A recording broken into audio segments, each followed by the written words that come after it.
कैसे हैं आप लोग। मैं इमरान मलिक। दोस्तों, विपक्ष के सांसद नारे लिखी हुई टी शर्ट पहनकर संसद के अंदर पहुंचे थे और वो क्या नारा था जिसको देखकर लोकसभा के अध्यक्ष ओम बिरला और राज्यसभा के अध्यक्ष जगदीप धनखड़ उनको देखकर टिमटिमा गए। आखिर क्या बड़ी वजह है, क्या वो नारा था और वो क्यों इतने टिमटिमा गए लोकसभा अध्यक्ष और राज्यसभा अध्यक्ष, और क्या वो नारा था जिसकी वजह से लगातार लोकसभा में हंगामा बरपा हुआ है। सारी जानकारी आपको दूंगा। चैनल पर नए हैं तो चैनल को सब्सक्राइब कीजिएगा, बेल आइकन दबाना ना भूलिएगा और वीडियो के एंड तक जरूर बने रहिएगा। दोस्तों, भारतीय जनता पार्टी ऐसी कौन सी चाल चलने जा रही है जिससे आने वाले भविष्य के अंदर जो चुनाव होंगे वो केवल दिखावे के होने वाले हैं। दोस्तों, भारतीय जनता पार्टी जहां पर कमजोर है, दक्षिण भारत के अंदर राजनीतिक अस्तित्व को क्यों वो खत्म करना चाहती है पूरी तरीके से। दोस्तों, सारी मैं आपको जानकारी दूंगा कि आखिर इसके पीछे क्या बड़ी वजह सामने आ रही है कि क्यों दक्षिण भारत के अंदर सारी चीजें खत्म करने वाली है। दोस्तों, दक्षिण भारत के अंदर अगर एक दो राज्यों को हम छोड़ लेते हैं तो भारतीय जनता पार्टी शून्य बटे सन्नाटा है। दोस्तों, राम मंदिर की लहर बनाने के बाद भी दक्षिण भारत में भारतीय जनता पार्टी कुछ हासिल नहीं कर पाई थी। और दोस्तों, भारतीय जनता पार्टी परिसीमन के जरिए दक्षिण भारत के अंदर वहां की जो कमजोरी है उसको दूर करना चाहती है। दोस्तों, परिसीमन के जरिए उत्तर भारत के अंदर इतनी सारी सीटें बढ़ जाएंगी कि भारतीय जनता पार्टी के अंदर दक्षिण भारत की जरूरत ही नहीं पड़ेगी। अगर दक्षिण भारत में उत्तर भारत के मुकाबले सीटें नहीं बढ़ती हैं तो दक्षिण भारत में राजनीतिक अस्तित्व है वो पूरी तरीके से राष्ट्रीय लेवल पर घट जाएगा। और दोस्तों, इसी से चिंतित हैं दक्षिण भारत की पार्टियां और इसीलिए डीएमके के संसद के अंदर fair delimitation Tamil Nadu will fight लिखी हुई टी शर्ट पहनकर वो गए थे संसद के अंदर। स्पीकर ने जब ये देखा तो वो बड़े आग बबूला हो गए।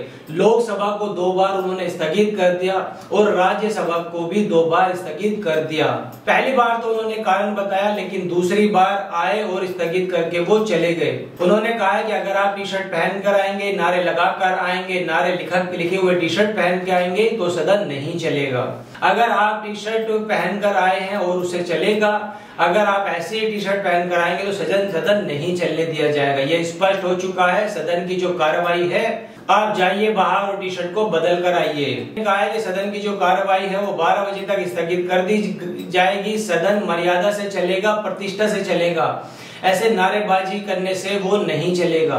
कोई भी बड़ा नेता हो, कोई भी छोटा नेता हो, चाहे निडर नेता हो, उससे कोई फर्क नहीं पड़ने वाला है। कोई भी सदन की मर्यादा, परंपरा और प्रतिष्ठा को उल्लंघन करेगा तो उसको सदन से बाहर कर दिया जाएगा और उसकी परंपरा और मर्यादा बनाना मेरी जिम्मेदारी है। ये ऐसा ओम बिरला कह रहे हैं। उन्होंने कहा है कि मैं आपसे आग्रह कर रहा हूं और बाहर जाइए आप, और बाहर जाने के बाद आप सदन अगर नहीं चलाना चाहते तो मैं सदन की जो कार्रवाई है वो 12 बजे तक के लिए स्थगित की जाती है। उन्होंने कहा है कि respected members the house is adjourned for 2 PM, यानी कि अगली बार 2 बजे तक बंद कर दी उन्होंने।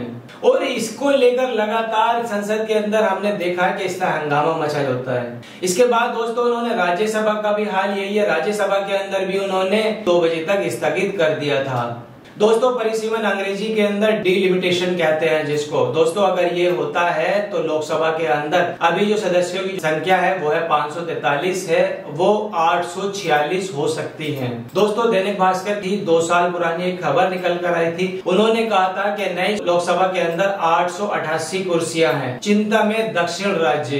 परिसीमन अगर हुआ तो हिंदी भाषी राज्यों के अंदर 84% सीटें बढ़ जाएंगी। क्या भारतीय जनता पार्टी को मिलेगा फायदा यहाँ से? दोस्तों, इस परिसीमन से स्टालिन, रेवंत रेड्डी और सिद्धरामैया तीनों ही सहमत नहीं हैं, क्योंकि अगर ये परिसीमन होता है तो क्या होगा। दोस्तों, सबसे पहले आप उत्तर भारत से समझ लीजिए। उत्तर प्रदेश के अंदर अभी 80 सीटें हैं। अगर परिसीमन हो जाता है तो उत्तर प्रदेश के अंदर लोकसभा सांसदों की जो संख्या है वो 147 हो सकती है। बिहार के अंदर अभी 40 सीटें हैं, तब 76 सीटें बढ़ हो जाएंगी। मध्य प्रदेश के अंदर 29 से बढ़कर 53 सीटें हो जाएंगी और राजस्थान में 25 से बढ़कर 50 हो सकती हैं। झारखंड के अंदर 14 से बढ़कर 24 हो सकती हैं। अगर दक्षिण भारत की हम बात करें तो तमिलनाडु के अंदर 39 से बढ़कर 53 सीटें हो सकती हैं। कर्नाटक के अंदर 28 से बढ़कर 45 सीटें हो सकती है। आंध्र प्रदेश में 25 से बढ़कर 37 सीटें हो सकती हैं। दोस्तों, यानी कि दक्षिण भारत की अपेक्षा उत्तर भारत के अंदर लोकसभा क्षेत्र का बढ़ने का प्रतिशत ज्यादा हो सकता है। दोस्तों, एक बात मैं आपको परिसीमन के बारे में बता देता हूँ कि आखिर परिसीमन है क्या। क्या। फिर आगे की मैं आपको बात बताने वाला हूँ। दोस्तों, परिसीमन का मतलब है लोकसभा या फिर विधानसभा निर्वाचन क्षेत्रों की सीमा तय करने की प्रक्रिया।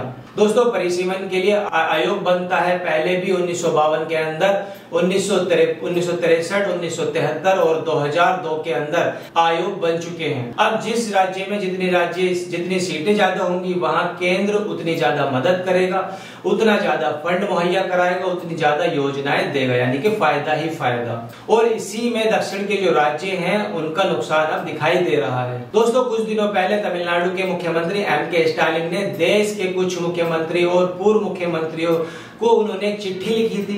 दोस्तों, दरअसल स्टालिन ने 5 मार्च को परिसीमन के विरोध में उन्होंने एक बैठक भी बुलाई थी और इस बैठक में इस मुद्दे पर उन्होंने JSC जॉइंट एक्शन कमेटी बनाने का भी फैसला हुआ था। और दोस्तों, इस JSC की पहली मीटिंग के अंदर 22 मार्च को चेन्नई में होने जा रही है। दोस्तों, अपनी चिट्ठी में स्टालिन ने कहा था, वो भी मैं आपको बताने वाला हूँ। दोस्तों, स्टालिन ने लिखा था कि 2026 की जनसंख्या के आधार पर परिसीमन 2 तरीके से हो सकता है। पहला में मौजूदा लोकसभा 543 जो सीटें हैं उनको राज्य के बीच फिर से बांटा जा सकता है। वहीं दूसरे में सीटों की जो संख्या है वो 800 से ज्यादा हो सकती है। दोनों स्थिति में जनसंख्या कंट्रोल करने वाले राज्य हैं उनको नुकसान होने वाला है। परिसीमन से तमिलनाडु जैसे कम जनसंख्या वाले राज्यों पर काफी असर पड़ने वाला है। देश के अंदर 1952, 1963, 1973 के अंदर परिसीमन भी हुआ था। 1976 में परिसीमन को साल 2000 के बाद होने वाली पहली जनगणना तक रोक दिया था। वहीं 2002 में परिसीमन 2026 तक रोक बढ़ा दी गई थी।